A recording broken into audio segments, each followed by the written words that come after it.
going back to your statement that you are taking full legal responsibility to all the victims of war on drugs, both legal and illegal. It is my humble submission, Mr. Chair, that the former president can be considered liable for all these crimes under the theory of conspiracy by being a principal by inducement. I wish to manifest, Mr. Chair, that without the order, without the reward, these police operatives should not have resulted to killing a huge number of victims of war on drugs.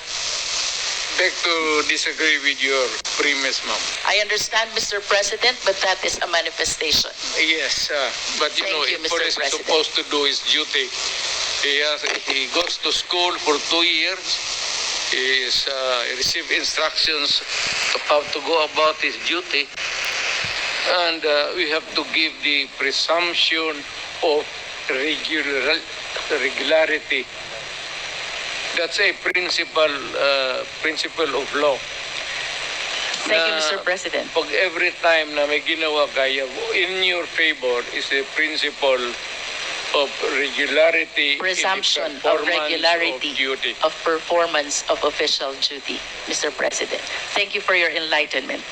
Mr. President, I wish to ask, with all due respect, considering your statement of taking full legal responsibility both to legal and illegal activities, can I equate this statement of yours I finally got my Atumi card and ito yung pinili ko, yung hologram. to an extrajudicial confession of guilt? Well, in a sense, yes. Wala na akong magawa eh. Are you saying yes, Mr. President? Yes, because I ordered the campaign against the drug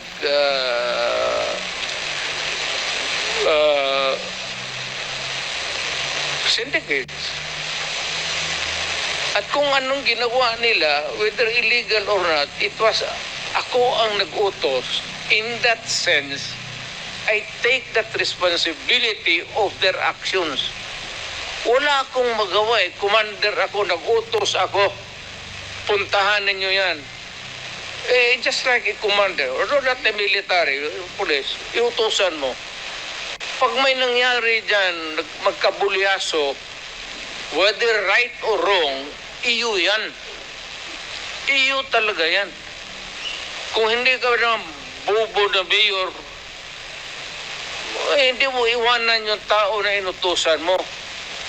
Unless yung pumunta doon, inutusan mo mag-operate ng illegal gambling or mga droga, tapos nag-rape, kung anong ginagawa na kabalastugan, ako na mismo ang papatay, hindi na kailangan na hintayin mo pa. Mr. President, earlier, you conformed to my statement that I can equate your statement of taking full legal responsibility as an extrajudicial confession of guilt. You said yes to that. Yeah. No, I'm just reiterating the question, Mr. President. It's not about guilt or a wrong. What I'm saying is that yung lahat ng inutusan ko yung war against drug o yung isang platoon dyan o isang batalyon, kung ano yung ginagawa nila, kaya I take full responsibility for that. Mr. President, you are surrounded by, I believe, 4 lawyers. Hindi ko na kailangan, ma'am. Because you are a lawyer I yourself. can take of myself. I can take care of myself. And of course, you understand the elements of an extrajudicial confession. Yes. You confirm that you are of sound mind. And not only that, body Yes. as well. You confirm that your statement is voluntary. Yes. And of course, you confirm that you understand the consequences of your extrajudicial confession. Hindi naman alam kung hindi naman ito korte. I understand, Mr. President. That's why we call it extrajudicial confession. It is not a confession, it is a statement coming from the mouth of a mayor or a president at that time. It is not a confession. You are characterizing the word. Mali, ma'am. The only one, Do not characterize that as a wrong. Mr. President, Policy yan. the only one that is missing among these elements is that it should be in writing. Eh, what? And my question will be, will you be willing to translate into writing the statement that you earlier said? Hindi na nga ako marunong, yung firma ko noon, hindi na nga firma ko ngayon. But of course, you have a lawyers to help and assist you prepare this written document. Hindi ko na kailangan yan. Babait ko pa writing dito na ngayon. It's documented by the records here. Magtanong na kayo na magtanong. Anong gusto mong tanongin? Kriminal? Again, to substantiate the courage that he was able to show during the initial part of this hearing. Mr. President, in the past hearing of Quadcom, may 30 Chinese drug lords na napatay sa Davao Penal Colony. Are you willing to take accountability and responsibility also for this? Wala na ako niyan, ma'am. Nandito na ako sa Manila. So, you are saying no. Oh, well, kung gusto mo isali yan, idagdag mo na, okay lang. How about the death of General Barayuga, the PSCSO Secretary? Are you willing to take full legal responsibility for this? I do not kill generals. The death of Mayor Aldong Parohinog and the 15 others in Osamis City. Are you taking full responsibility on this? Hindi ako nagpapatay ng mga mayor, ma'am. The death of Mayor Espinosa of Albuera Leyte. Are you taking full responsibility on this? Hindi, ma'am. That is my birthplace. The death of Tony Halili in Tanawan City. Malayo yan sa akin, ma'am. The death of Mayor Perez of Los Baños. Lalo na. Ibalik ko po dun sa una niyong sinabi. If you are denying all this, alin po yung tinutukoy nyo when you said you are taking full legal responsibility to all the victims of war on drugs, both legal and illegal? Yes. Kasi order ko kasi yung that was my campaign against drug. Na yung alam mo, maraming istasyon, maraming pulis. Kung nagkalitsi-litsi doon, hindi ka maghugas ng kamay. Dapat sabihin mo, akin dyan kasi of course nagkamali sila. Now, if there is an appropriate action na gusto ninyong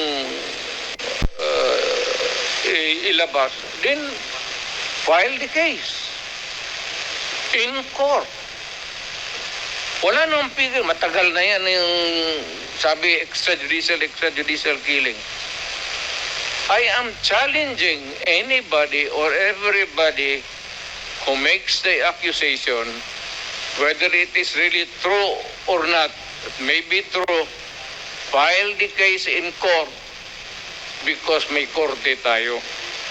And even if you admit na totoo yan, you have to go to court because I will make the admission there again. Are you saying, Mr. President, that when you go to court, you're willing to admit also your accountability for all the deaths during the war on drugs?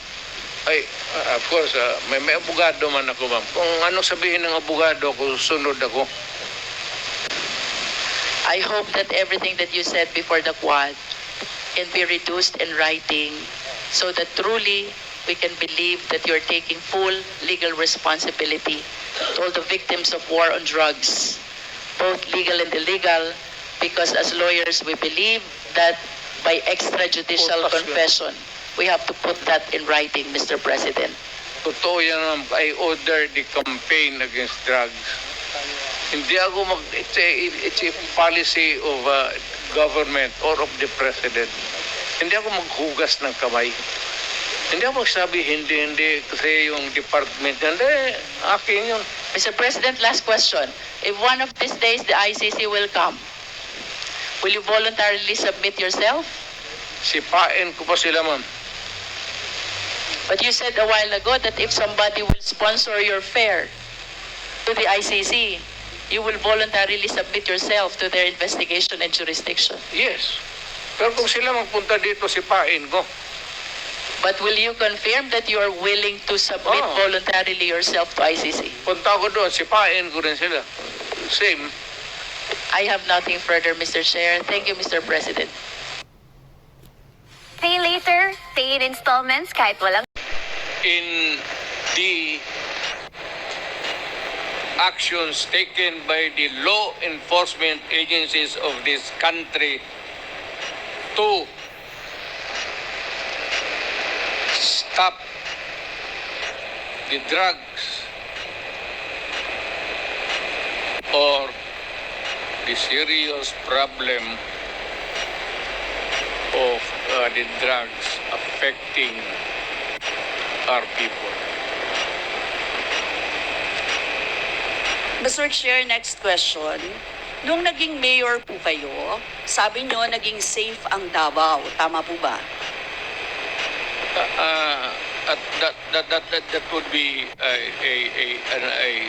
that should be answered by a third person. I would not be answering that. It would be presumptuous of me to conclude. Hindi ako magsabi. I never publicly. Mr. Chair, as mayor, masasabi nyo na naging safe ang Davao sa panahon nyo? Talaga. Kasi Talaga. walang kriminal sa kalye, Talaga.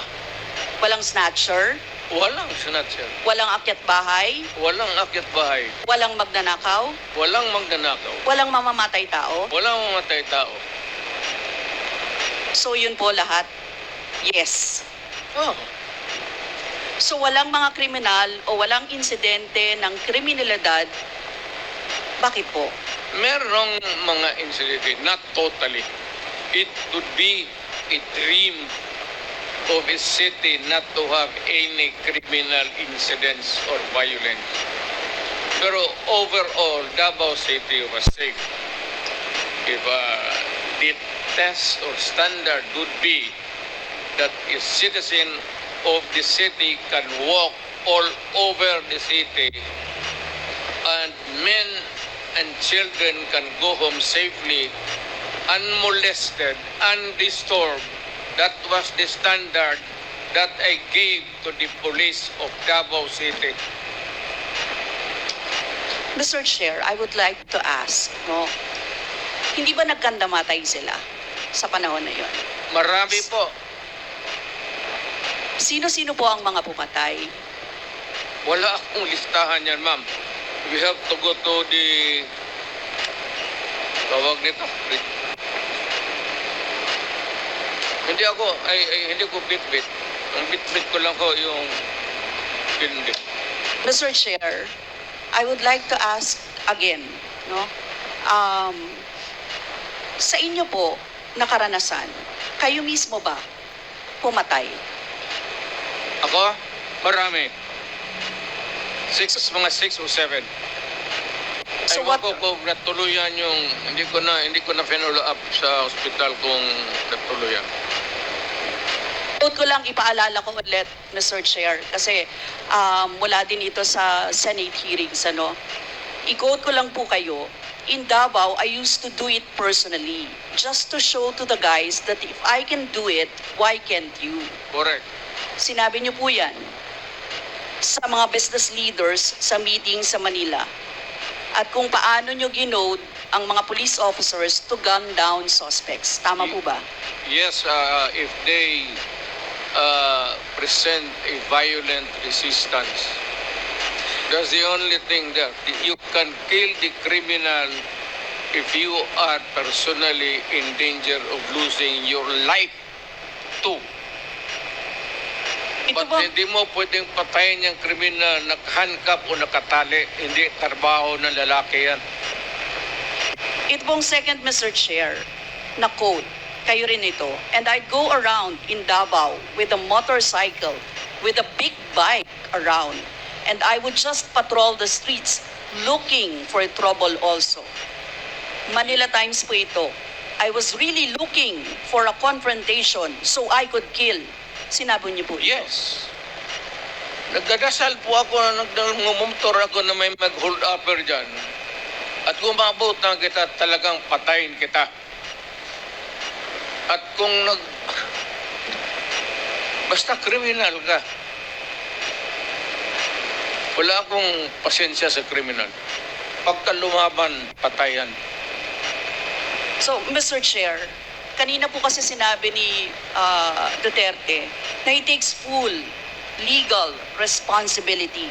Siya Yes. ang mananagot at Yes. makukulong sa ginawa ng mga kapulisan. Yes. Kung sa inyo po ang policy, inaako nyo rin ang accomplishment nito. Yung lahat po, kasi kung naaalala ko sa war on drugs, yung mga accomplishment, may nahuli, nagbebenta, gumagamit, gumagawa ng droga. Lahat yan. Ma'am, if you are the city executive or mayor, lahat ng utos mo na ginawa ng pulis and all the consequences, sagot ko yan. Pati ang ginawa ng pulis, sagot ko yan. Pati po yung accomplishment kung may nahuli, enforcement of law yun. Accomplishment din po yung na-confiscate na drugs. Tama ba? Lahat ng trabaho ng pulis, because you are the mayor, at inutos mo yan, and the consequences, or sometimes is an incident can go right and go wrong. Protektahan ko yung pulis kasi ako ang mayor. Hindi magtrabaho yung pulis, matakot yan kung hindi mo pakaban.